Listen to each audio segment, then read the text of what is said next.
Hey friends, I'm Daniel Nesbitt and welcome back to Designing a Revival Typeface. In the last episode we made some really good progress designing the capitals C, G, U, R, and N, and in this episode we're going to keep things moving a little bit. So before we jump in, I just wanted to make a quick note because it was a bit of a conversation in the comment section regarding proofing, and I do want to continue to proof as we go through each of these episodes, so don't worry, we're not getting rid of that. But one thing I did kind of pick up from that is that there is some interest in a little bit more in-depth, perhaps episode or video on proofing, and in the interest of keeping these episodes moving along and keeping this revival typeface moving along, in today's episode we're not really going to do a super deep dive into proofing, but what I'd like to do is perhaps do an extra additional video, maybe off to the side, that might be a little bit more appropriate, not just for this typeface, but for typefaces in general, doing a little bit more of a deep dive into what goes into proofing, using different programs, and all of that sort of thing. So I just wanted to make a quick note on that before we jump into the episode. So with that out of the way, let's head over to Glyphs. Now, one of the first things that I went ahead and did before I hit record here is I've jumped over to the diagonal characters. So we've mostly focused on the round characters and the square characters, and aside from the uppercase N, we really haven't done much with diagonals. So I wanted to kind of tackle that head on today, and what we're going to do with that we're going to focus on the V's in the upper and lower case, and then we're going to see how that might expand to other characters. Obviously the W is kind of the obvious one there, but we might take a look at some other characters that may benefit from some of these shapes as well. So the thing about the V is that we really don't have any other characters we can steal much from. I'm not going to worry about the uppercase N for now. But what I'm going to go ahead and do here is just kind of like we always have. So we're just going to jump in, draw a shape, and then see where this takes us. One trick with some of these characters. So when we talked about thicks and thins and round characters, I believe I'd mentioned that the round characters need a little bit extra weight because we're kind of dealing with visuals. And the diagonal characters are going to have a similar thing here. And eventually, as we kind of get through this, I'll probably go and start adding characters around this so we can kind of see how this shapes up. But we're pretty much going to be doing the same thing with diagonal characters. There's going to be a similar thing where we're going to go through, we're going to get these set up, and then we're going to look at what kind of weight we can take off of the characters. In this case, I'm just kind of sticking close to what we did with the thicks and thins on the O here. So I'm kind of loosely using 53 and 68 in the upper corner there as my guide. I have noticed that my typeface does have a little bit more contrast than the original, but honestly, I'm also okay with that too. So we're going to kind of own that. And with the V here, I'm just going to pretty much go, we're going to get some basic side bearing set up here as well. One other thing I'm going to do is I'm going to take the image out just so the Glyphs runs a little bit here as we're editing, but I'm also going to push this over into the W there as well. So we're going to queue that up for the next letter, and I'll go ahead and lock that, and then for the time being we'll just go ahead and delete that. That way we run a little bit better here. So, for now what I'm going to do is we're going to kind of do like an OVO and an NVN. One other thing I could do, I guess we can give this a shot here, is I can maybe throw this in the editor here as well. And then try and get this. Sometimes I have noticed Glyphs gets a little bit cranky with this window. And I'm not sure why that happens, but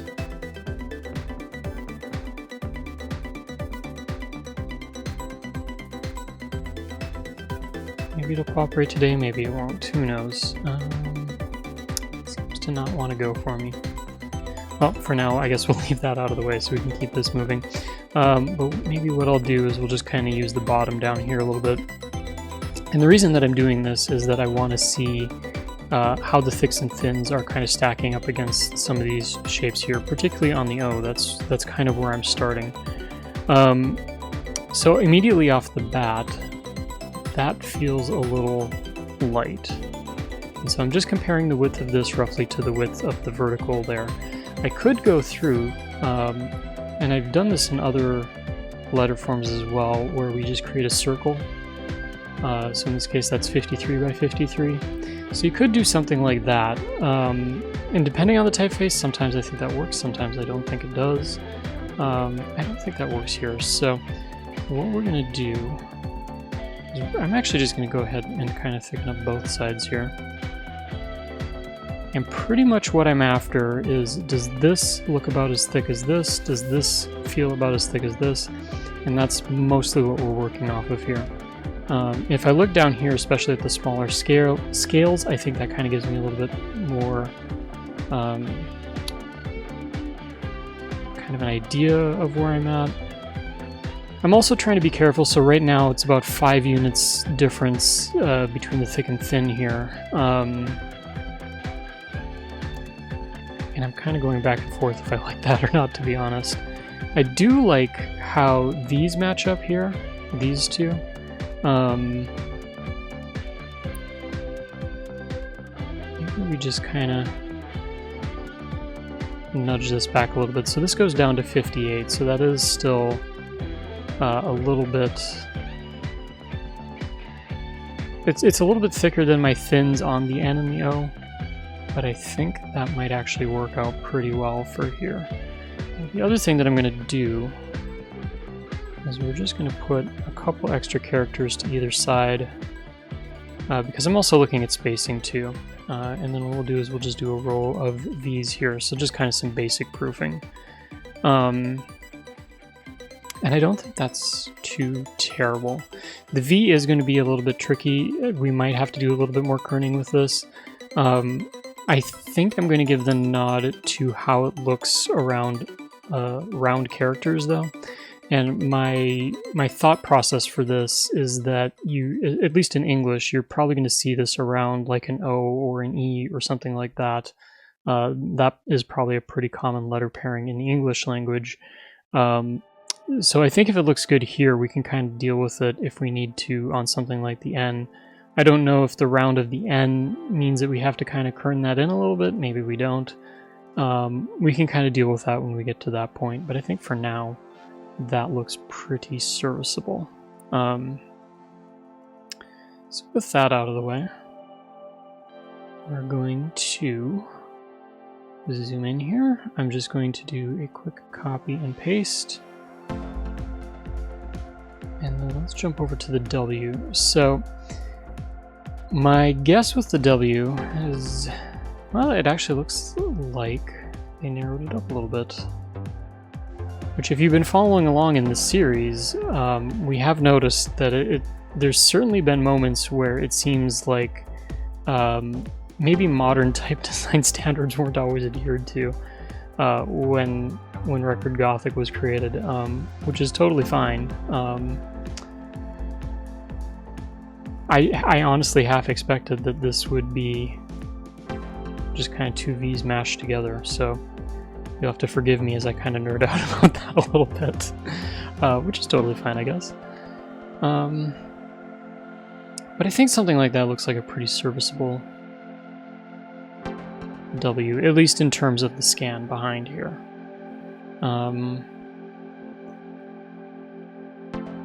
Yeah, I mean, we're maybe off just a hair in a couple places, but I think for now we're just going to let that ride. And then what I'll do is we'll push the side bearings in for the V's. So if I type out a word like whole,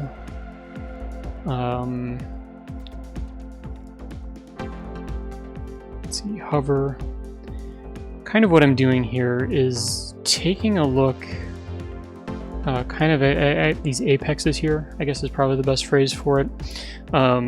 So one thing I like in the word hover we'll just put the W next to it here, is this is a little bit thinner down here. There's a little bit less weight or less mass that's kind of in this space.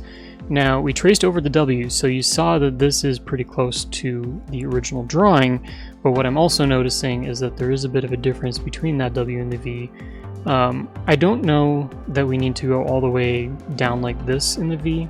We could look at things like tapering too, which is always an option. But what I think I'm going to try is maybe nudge some of these in. And I'm just doing 10 units for now. For me, the way I have my glyphs file set up here, if I do a shift and then nudge with the arrow keys on my keyboard, that's 5 units at a time. So you'll see me kind of go twice here, and that would equal 10 units. So we kind of narrow up these V shapes a little bit, but what we're also doing is we're getting rid of some of this mass down here. And I think I kind of like that a little bit better. The other thing I could do is maybe we could get away with narrowing these up a little bit. Because we're going a little bit more vertical, I think I might be able to get away with that. Although that kind of feels like too much, so maybe not.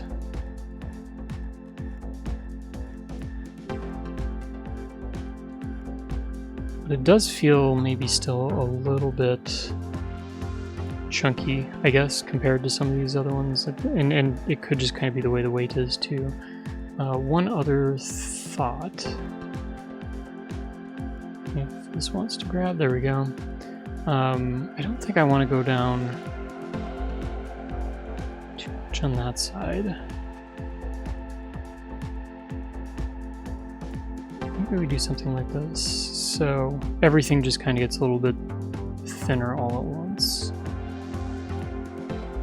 I know we're kind of talking a matter of points here too, so it's not like I'm making a giant change or significant change. Make sure my metrics are set there and get rid of that error. And I think too, this is one of those situations where if I put this in more of a sentence, I can probably get a better idea of where we're going with this.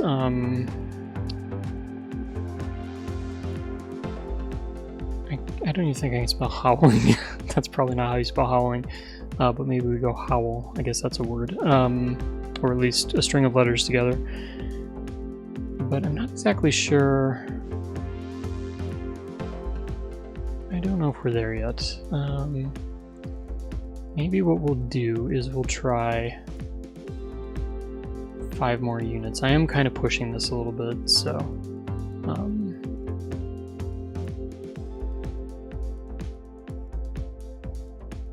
we'll just kind of see how that goes, especially next to the V2. So I guess this does maybe bring it down a little bit more in line with the V. That could be okay. And then what we'll do is we'll grab a bunch of these.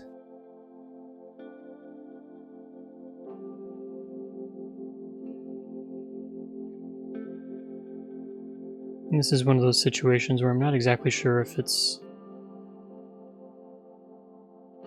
changing a ton, but 65 and 57 doesn't feel too bad.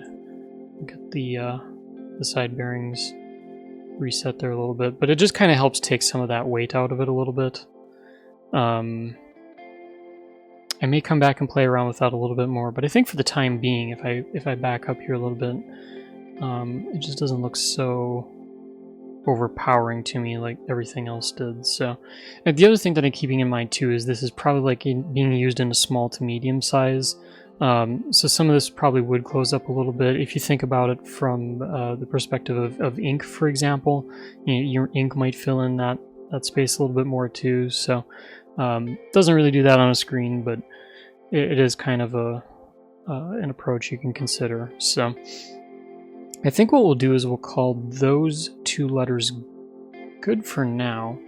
And then what I'm going to do is we're going to jump over to the uppercase, and it's pretty much going to be a rinse and repeat of what we did on the lowercase. So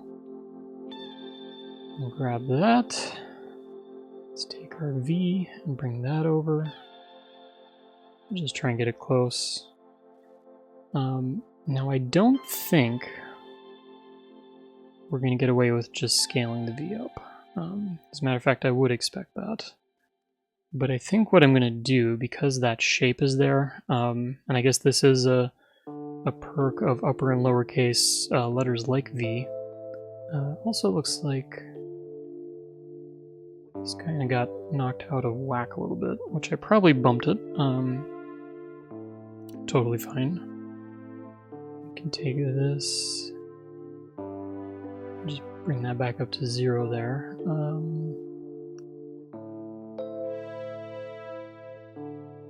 Yeah, it looks like I kind of got all over the place with this. So let's just go ahead and get all of these sorted.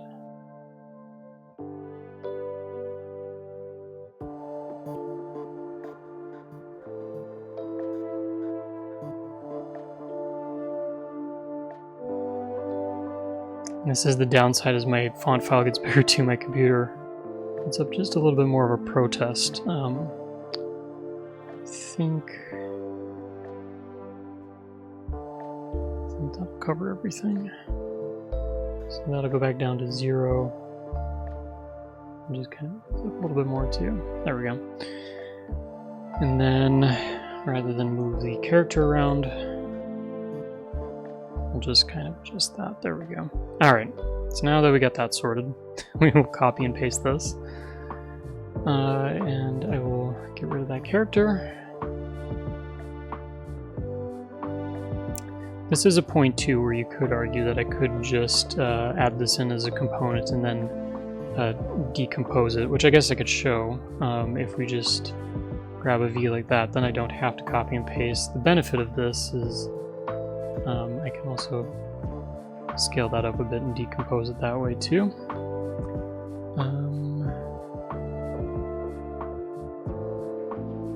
Let's see where that takes us. We probably got that actually pretty close on the first try. It looks like it needs to be 690. We'll just go ahead and do that. That also gets us on the baseline. Alright. So as expected, it isn't just scaled up. Of course, with scaling up, that also means that the strokes do get a little bit thicker too, which is totally fine. But what we're going to do is we're going to focus on one side at a time here. And so again, this is saying 78. I had 73 for the O. So maybe we'll just go with something like that. Now what is interesting is it looks like there's a little bit more of an overlap going on here versus the lowercase. So I'm noticing that right away. And then that gets us down to 62.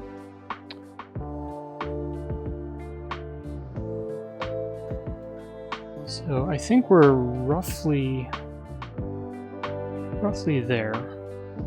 And it seems before. Just move this over just a touch. There we are.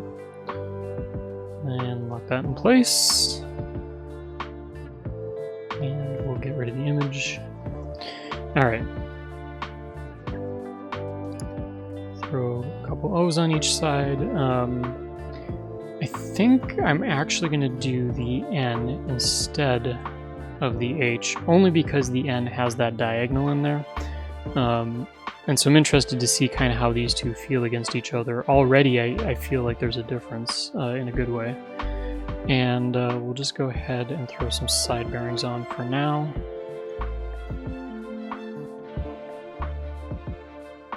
And then it's just a matter of determining if I like my horizontals and verticals. Actually, for the thick stroke, we are going to throw in the H.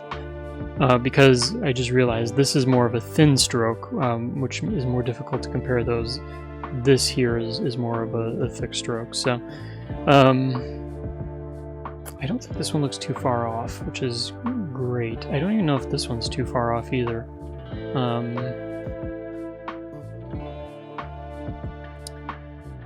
I mean, if I went with a 5-point difference, again, feels like too much. This is, what, a 9-point difference now, which I think I'm okay with.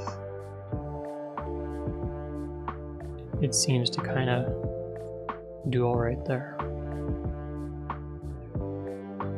Width doesn't seem too bad either, but of course that was already kind of worked out with the old, the original scan too, so that's probably not so much of an issue.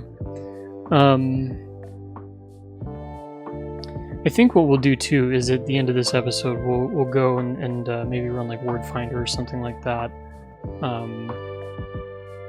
and maybe I can get that text preview panel to work, and we can use that as a little bit more of a test to see if I'm in the right spot or not. So rather than doing the copy and paste thing here, what I'll go ahead and do is I'll just make a component here just to kind of keep things moving a little bit. Now for this, something I have noticed is it's not entirely symmetrical there, which I don't know, like to me I kind of worry that's gonna look a little awkward.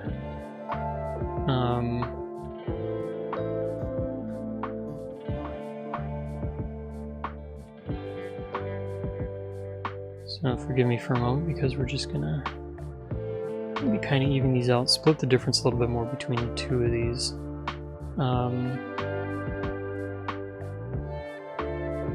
So they are going to be off kind of on either side, but I think that's fine. And then we'll just go ahead and duplicate this over. This is one of those moments where I do kind of wish Glyphs had something like smart objects. I think that would be kind of fun, actually. I don't know how well that would work necessarily, but and I suppose you could argue too, we have components and things of that nature. So there are ways around this, but sometimes you just need it for a certain spot. So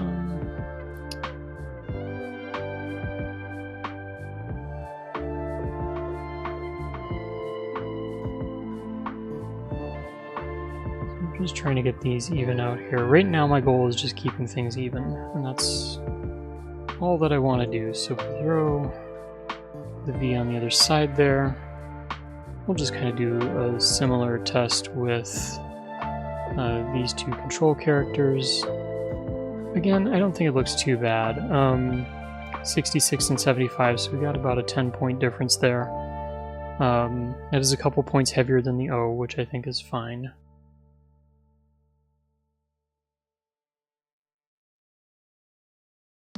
We could just see for fun.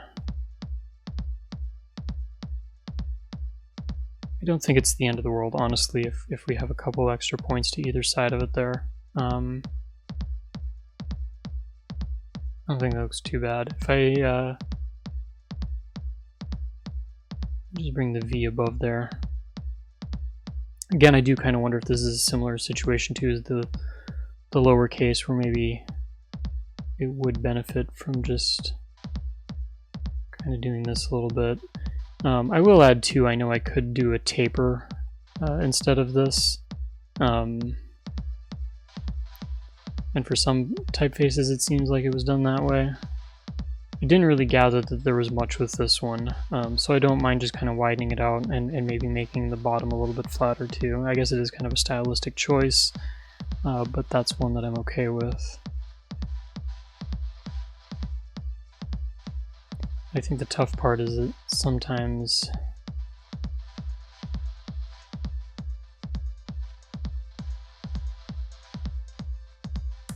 these do kind of feel a little bit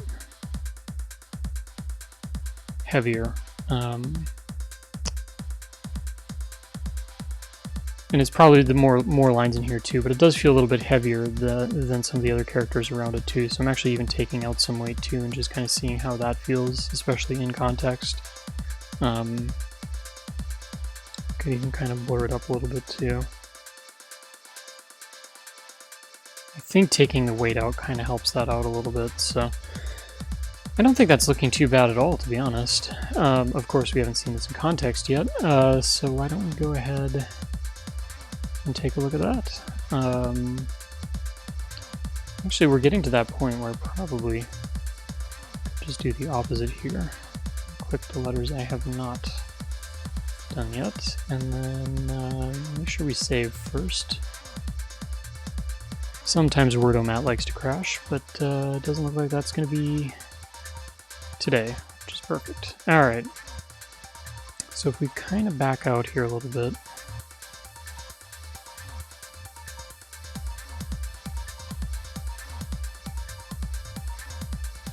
if it will let me back out, we're getting there.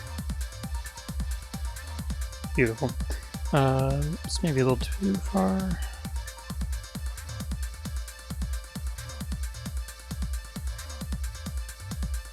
But even in some of these like further back zooms here, this doesn't seem too terrible, if we're being honest.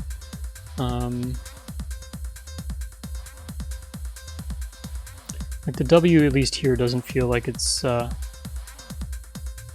jumping out too much. The V's, you know, ultimately, I think the sign of success here is that it's not catching my eye, that it does feel like it's cohesive.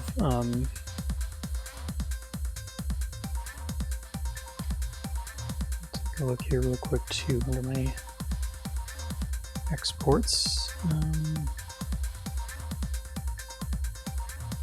See if toggling this back on and off works. A little bit of troubleshooting as we go here, because I do like using text preview if I can.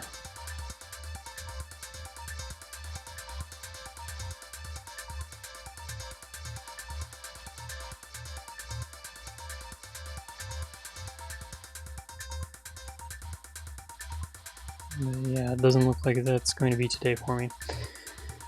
Totally fine though. At least getting this in text here I think was pretty helpful. So, yeah, I don't know, my computer wants to go crazy on me, but that's totally fine.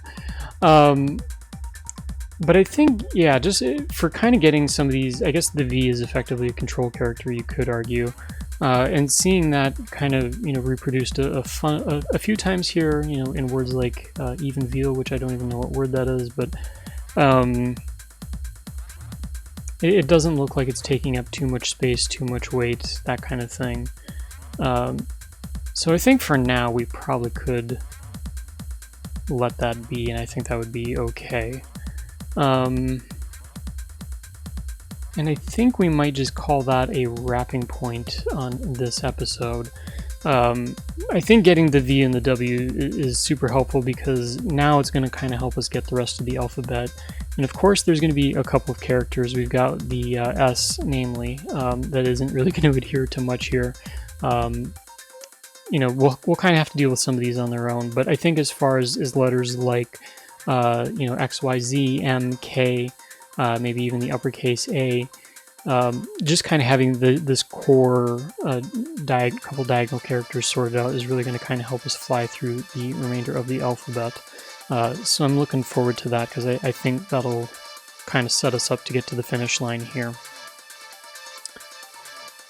So with that, I think we're going to call it a wrap on this one, and yeah, it's...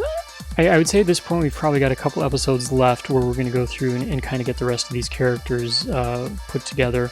I may go a little bit quicker through some of these characters, you know, just to kind of get them done. I think at this point we've kind of gone over the process, and I've talked a bit at length about what I'm doing or how I'm going about this stuff. So if you've been following along in the series, you've probably got a pretty good idea of what's coming up.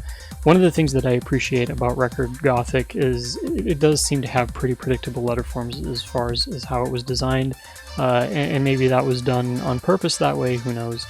But I think as far as, you know, just kind of this entry level, you know, getting the hang of a revival typeface, it's been a pretty solid choice for this series. So some of the other things beyond that, once we get all the letters put together, that I do want to take a look at least in the first part of this series. Obviously, proofing will be one thing. I know we'll get to talk about kerning, which everybody always loves that. A bit of kerning and spacing, actually. And then just maybe go into a little bit more about how we're using this too. So if we're setting some text, maybe we jump over to something like Adobe InDesign, or try it out in a website layout in Figma or something like that. I'm kind of open to some ideas on that. But beyond that, I just wanted to talk a little bit about kind of the future after that, because something that I've done on this channel, probably since it started really, is I've often focused on just a singular weight. And if you're starting out in type design, that's perfectly reasonable. I don't think you should have to worry about multiple weights when you start. But if you have done a little bit of looking outside of this series into Record Gothic, you'll notice that there was actually a number of different weights and even widths to this typeface as well. And I'm fortunate that I actually have one of the original type specimens with me, so I'm able to reference this as it was printed back when it was made, and I do have all of the scans of all the letter forms from that as well. So something that I'm looking at is maybe talking about what it takes to make this an expanded family. You know, obviously back in the day with metal type, they didn't have variable fonts, but I think it could be fun to start taking a look at some of the heavier weights, or maybe the italic letter forms, and start to see how this looks as a variable font. I think that would be kind of neat, and I think that's kind of one of the fun things about doing revival typefaces, is that we can kind of pay homage to how it was used back in the day, but then we can also leverage some modern technology as well, and really let this kind of sing in the modern space. And especially, you know, when we have things like web design and you know, even logos today too, they're a lot more demanding than they used to be. So I think for a revival to be successful, it's okay to kind of take a look at some of these modern elements or features that we can add to things. Maybe there's ligatures as well that we could take a look at too, which I think this one actually even came with some. But you know, beyond that, there's things like diacritical marks too, which I know would be very important. Obviously, you know, punctuation too. We can do some of that as well.